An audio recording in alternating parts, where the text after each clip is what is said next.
Result को लेकर the JC show में सीएमटी डॉक्टर जगदीश चंद्र ने आकलन किया था और डॉक्टर जगदीश चंद्र का चुनावी परिणाम को लेकर उनके द्वारा क्या कुछ कहा गया था, आपको सुनाते हैं।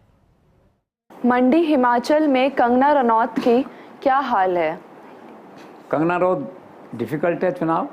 उसकी एक ही आशा है कि उन्होंने प्रधानमंत्री की रैली हुई अभी 3 दिन पहले, 60-70 हज़ार लोग आए, बहुत शानदार रैली हुई थी। ज़्यादा भी हो सकते हैं, कई बार पहाड़ों पे लोग बैठे रहते हैं, ठीक से काउंटिंग नहीं हो पाता। बाकी उसका मुकाबला कड़ा है। वहाँ की जो कॉन्स्टिट्यूंसी है वो राजा की अपनी पुश्तैनी कॉन्स्टिट्यूंसी है। वीर बहादुर सिंह पहले सीएम थे 2-3 बार, उनकी वाइफ थी फिर वीरभद्र सिंह जो है, हाँ, और उसके बाद में वाइफ प्रतिभा सिंह रही। अब उनका लड़का है जो वहाँ से लड़ रहा है, पुश्तैनी विक्रमादित्य जो लड़ रहा है, उनका पुश्तैनी कॉन्स्टिट्यूंसी उनकी जो है, तो डिफ़िकल्ट कंगना के लिए। लेकिन कंगना क्या है कि एक तो मतलब हिमाचल से उन्होंने कनेक्ट कर लिया है, सारी वेशभूषा, आना जाना, व्यवहार अच्छा रहा है, मतलब she is conducting her self very well. और उसकी तकदीर रही कि प्राइम मिनिस्टर की एक रैली हो गई जिसे कहते हैं, तो वो थोड़ा इम्बैलेंस चल रहा था, जो वो बैलेंस हो गया है। तो now there are fair chances of her winning the poll against Vikramaditya.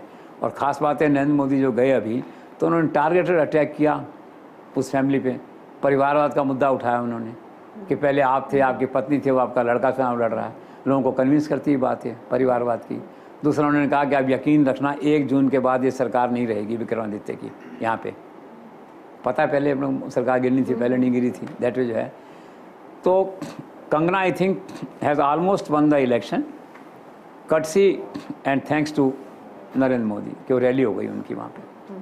और अनुराग ठाकुर के हिमाचल में क्या हाल है? वो तो विनिंग है, वो तो चुनाव लड़ने पता नहीं क्यों गए, प्रचार करने नहीं जाते तो जीत जाते हैं जो है। तो मैं हमीरपुर गया एक बार, मुझे मेरे शशिकांत शर्मा अपने कंसल्टिंग एडिटर वो मुझे ले गए कि चलो आज हमीरपुर दिखा के लाते हैं। हमने चलो भाई, तो गए हमीरपुर। वहाँ पॉपुलर हैं, शायद 5वीं बार चुनाव लड़ रहे हैं। He is so young dynamic, ऐसे दिखते हैं, लगता ही नहीं कि 5वीं बार चुनाव लड़ रहे होंगे, 4थी बार चुनाव लड़ रहे होंगे, लेकिन लड़ रहे हैं। तो शहर में सड़कों पे इधर उधर कोई मुकाबला ही नहीं है। हमीरपुर होटल में अपना लगा हुआ है, वो सब लोग सत्यनारायण वगैरह उनके जो हैं OSD जो सब वहाँ बैठे हुए हैं। वो चुनाव में तो नहीं है, वो दूसरे कामों ऑफिशियल कामों के लिए वहाँ बैठे हुए हैं जो है। तो मतलब वो बिल्कुल निश्चिंत हैं दैट वे जो है। और एक ख़ास बात क्या है कि उनके जहाँ चुनाव का दफ्तर है हमीरपुर में जो है, उसके सामने एक जलेबी वाले की दुकान है। तो जो भी कार्यकर्ता लोग आते हैं, हमारे जैसे मेहमान जाते हैं, तो उनकी जो टीम है वहाँ की, वो सब वो जलेबी खिलाती है वहाँ पे। तो वहाँ तो उत्सव का माहौल है, एक शादी का माहौल है उसी कॉन्स्टिट्यूंसी में, तो जो है तो जीते हुए हैं। चुनाव आयोग का ठप्पा लग जाएगा 4 तारीख को। सर, पिछले कुछ दिनों में जेपी नड्डा ने जो एक बड़े अखबार को इंटरव्यू दिया, उसकी चर्चा बहुत ज़्यादा हो रही है, जिसमें वो आरएसएस और बीजेपी के रिश्तों पर बात कर रहे हैं और कहते हैं कि भाजपा भी खड़ी हो गई और हर संगठन या व्यक्ति का अपना अपना काम है। इस पर आपका क्या आकलन है? It's a very serious and policy matter which must have been done with the prior tactical approval of the top leadership. Looking to Nadda's simplicity, loyalty और जो उनका विजडम है, उसको देखते हुए लगता नहीं कि उन्होंने अपने स्तर पर ये जारी कर दिया हो। यह एक पॉलिसी स्टेटमेंट है। आरएसएस और भाजपा के संबंधों में एक माइलस्टोन कहिए या एक टर्निंग पॉइंट वाला जो है, turning point not necessarily negative, उस तरह का स्टेटमेंट है। नड्डा ने साफ तौर पे कहा, मैंने उसमें पढ़ा कि भाई शुरू में हम असक्षम थे, मतलब इनकॉम्पिटेंट थे, छोटे थे, स्मॉल थे, आरएसएस की मदद की ज़रूरत पड़ती थी। अब हम बड़े हो गए हैं, बीजेपी अपना काम करती है, means we are competent and we are doing our own job.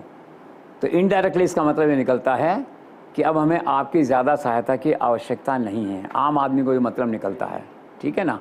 और उसके बाद में फिर किसी ने इसका खंडन नहीं किया, न सरकार की तरफ से कोई बोला इस पर, न आरएसएस की तरफ से किसी ने कोई टिप्पणी करी, और बिल्कुल पिन ड्रॉप साइलेंस उसके बाद से जो है ये। और मीडिया में ज़रूर गुलाब कोठारी ने लिखा कि समय गलत है इस घटना के घटित होने का, जो है चुनाव का वक्त है, वो महाराष्ट्र में थे उस दिन। और भास्कर ने ये कहा कि ये भाजपा और आरएसएस 2 अलग अलग चौराहों पे आके खड़े हो गए। पत्रकार लिखते हैं जैसे। और आज मैंने राष्ट्रदूत में पढ़ा तो उन्होंने कहा कि भी भाजपा और आरएसएस उस हंस के समान है जिसके 2 गर्दन हुआ करती थी। एक गर्दन अगर डैमेज होगी तो हंस मर जाएगा, इन ए वे जो है। तो ये अगर लोगों की आशंका सही है कि ये थोड़ा सा डिस्टेंस हुए हैं आपस में इस बयान से, तो अनफॉर्चुनेट है। राष्ट्र को दोनों की आवश्यकता है, दोनों कमिटेड हैं, दोनों नेशन बिल्डिंग में लगे हुए हैं, बीजेपी एंड आरएसएस। और राम माधव ने बिल्कुल ठीक लिखा है, और उसने कहा भी है कि it's a kite flying only. उसने डिफ्यूज़ करने की कोशिश की है इस बात को, जो है कहा है कि RSS is committed to nation building and is not proper to drag RSS into electoral politics. वो बयान अपनी जगह है, एक तरह से वो रिचुअल है वो बयान जो है, लेकिन एक चिंता का विषय है और ऐसी आशा की जानी चाहिए कि दोनों में अगर कोई संवादहीनता है तो उसको तत्काल ख़त्म किया जाए, दोनों मिलकर काम करें। राष्ट्र को दोनों की आवश्यकता है, विकसित भारत के एजेंडा में दोनों का रोल है, और हम यही दुआ कर सकते हैं इन ए वे जो है। This is all.